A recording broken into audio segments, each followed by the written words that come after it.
Selamat malam, perkenalkan nama saya Muhammad Diramsyah Pasaribu. Pada kesempatan kali ini saya akan menjelaskan tentang ruang terbatas.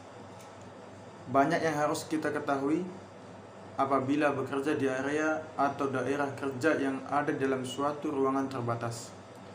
Banyak sekali contoh-contoh area yang bisa kita ambil, misalnya bekerja dalam tangki, sumur, boiler, dan lain-lain. Terpenting adalah kita harus mengenali bahaya apa-apa saja yang kemungkinan terjadi apabila kita bekerja pada ruang terbatas.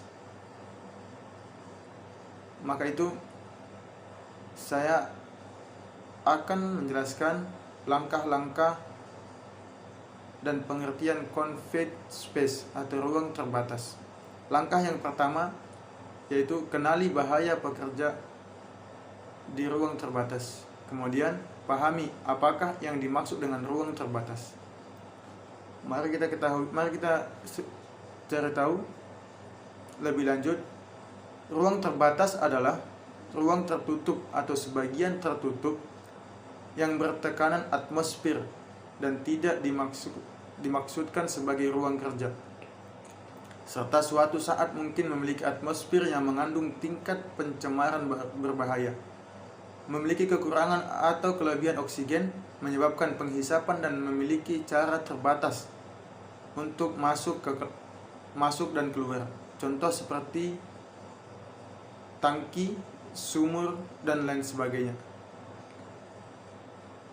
Kemudian mengenali ruang terbatas di lingkungan kerja. Diperlukan seorang petugas yang terlatih dengan baik dan mungkin pengetahuan yang luas tentang ruang terbatas atau melakukan identifikasi ruang terbatas. Laporkan ruang-ruang secara umum masuk dalam kategori ruang terbatas kepada petugas yang ditunjuk perusahaan untuk dilakukan identifikasi sekaligus pendaftaran. Kemudian waspada gas beracun. Waspadai bahaya yang berkaitan dengan atmosfer di ruang terbatas. Bahaya atmosfer ini salah satunya dapat berupa gas beracun atau udara yang mengandung bahan-bahan pencemar pada tingkat yang berpotensi membahayakan manusia. Misalnya Lower Explosive Limit atau LEL. Kemudian CH4 ataupun explosive gas lainnya. Lebih dari atau sama dengan 5%. Konsentrasi H2S dalam udara lebih dari 10 ppm. Konsentrasi CO atau karbon oksida dalam udara lebih dari 25 ppm. Residu minyak atau bahan kimia lain yang mudah terbakar. Kemudian waspadai bahaya rendah tingkat konsentrasi oksigen. Waspadai tingkat konsentrasi oksigen saat bekerja di ruang terbatas. Menipisnya konsentrasi oksigen karena desakan karbon dioksida, nitrogen, atau gas lainnya dapat membuat sesak napas dan pingsan. Tingkat konsentrasi oksigen berpotensi membahayakan jika konsentrasi oksigen di dalam udara kurang dari 19,5%. Pastikan tingkat konsentrasi oksigen tidak berada di luar 19,5 sampai 23% dari volume udara. Kemudian waspadai tingkat tingginya konsentrasi oksigen. Tingkat konsentrasi oksigen saat bekerja di ruang terbatas di dalam udara dapat memicu terjadinya kebakaran atau ledakan. Hal tersebut dikarenakan oksigen merupakan salah satu unsur pembentukan api selain panas dan sumber penyalaan. Sehingga dengan tingginya tingkat oksigen dalam udara atau meningkatnya kemungkinan terjadinya kebakaran atau lebih dari kebakaran seperti ledakan jika panas dan sumber penyalaan cukup untuk membentuk api. Tingkat konsentrasi oksigen berpotensi membahayakan jika konsentrasi oksigen di dalam udara lebih dari 23,5%. Pastikan tingkat konsentrasi oksigen berada di range 19,5 sampai 23% dari volume udara. Kemudian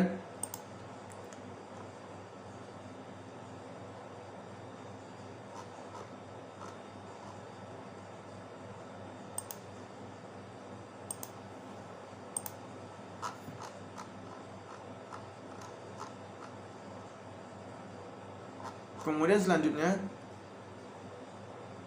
waspadai bahaya yang berhubungan dengan peralatan. Bahaya ini kemungkinan bersumber dari isolasi peralatan dan peralatan yang kurang tepat, misalnya perkakas listrik portable, mixer atau shaker. Bahaya yang bersumber dari peralatan ini akan dapat diidentifikasi salah satu dengan cara membuat analis keselamatan kerja yang benar sebelum pekerjaan di ruang terbatas dilakukan. Kemudian, waspadai bahaya yang berkaitan dengan akses. Waspadai bahaya yang berkaitan dengan akses keluar atau masuk ruangan terbatas. Sarana yang diperlukan untuk masuk dan keluar mempunyai potensi bahaya bila penempatannya atau pemasangannya kurang tepat. Misalnya, tangga dan platform menuju manhole ruangan. Bahaya yang berkaitan dengan akses ini akan teridentifikasi salah satu dengan cara membuat analisis keselamatan kerja yang berada di tempat kerja sesuai dengan ketentuan yang benar sebelum pekerjaan dilakukan.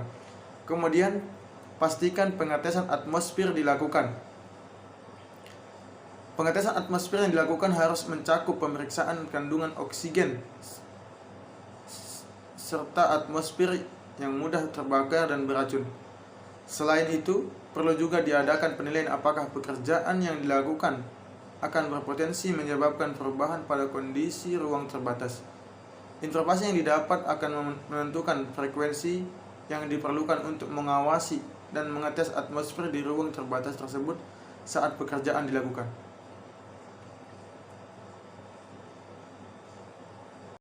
Kemudian kita akan membahas bahaya H2S secara umum dan pengaruh terhadap manusia. Fakta tentang hidrogen sulfida atau H2S yang perlu kita ketahui yaitu langkah kedua, kendalikan bahaya bekerja di ruang terbatas. Untuk mengendalikan bahaya di saat kita bekerja di ruang terbatas, ada beberapa langkah yang semestinya harus kita lakukan, yaitu susunan keselamatan kerja atau job safety analysis sebelum pekerjaan di ruang terbatas dilakukan. Job safety analysis sebelum pekerjaan di ruang terbatas dilakukan mengingat resiko yang timbul bila kecelakaan terjadi. Maka setiap pekerjaan harus didahului dengan sebuah JSA. Dengan analisis keselamatan kerja, bahaya dapat diidentifikasi dan dikendalikan sehingga kemungkinan terjadi kecelakaan dapat dihindari. Lakukan pemantauan udara secara interval. Pastikan pemantauan udara berinterval di ruang terbatas dilakukan saat pekerjaan dilakukan. Berdasarkan pada hasil tes gas sebelum pekerjaan dilakukan, pemantauan atmosfer harus dilakukan sesuai interval yang direkomendasikan. Kemudian, pastikan orang yang berkompeten yang bekerja di ruang terbatas. Kemudian, isolasi bahan pencemar dan sumber energi lain. Standby orang harus berada selalu di tempat. Kemudian pengawas harus mengawasi langsung pekerjaan di dalam ruang terbatas sehingga penyimpanan dari analis keselamatan kerja tidak terjadi selama pekerjaan berlangsung. Supervisor atau pengawas harus menghentikan pekerjaan dengan segera ketika pelanggaran aturan dan penyimpanan prosedur kerja ditemukan. Kemudian langkah ketiga, susunan rencana keadaan darurat sebelum bekerja di ruang terbatas, yaitu susun rencana penanggulangan keadaan darurat, tentukan tindakan pengamanan dalam usaha penyelamatan, siapkan peralatan keselamatan, penanggulangan keadaan darurat, pastikan akses pertolongan darurat memadai, pastikan fasilitas keadaan darurat memadai, pastikan kompetensi pemberi pertolongan darurat, ikuti prosedur penyelesaian pekerjaan di ruang terbatas. Kemudian langkah keempat, lakukan pekerjaan di ruang terbatas dengan aman. Pastikan izin bekerja di ruang terbatas dimiliki. Pastikan JSA disusun sebelum pekerjaan di ruang terbatas. Pastikan hanya orang yang berkompeten yang bekerja di ruang terbatas. Patuhi semua rencana dalam keadaan darurat. Kemudian, dilarang masuk ruang terbatas tanpa surat izin. Jangan dilakukan pekerjaan di dalam ruang terbatas bila tidak aman. Demikian penjelasan saya. tentang ruang terbatas. Semoga bermanfaat. Terima kasih.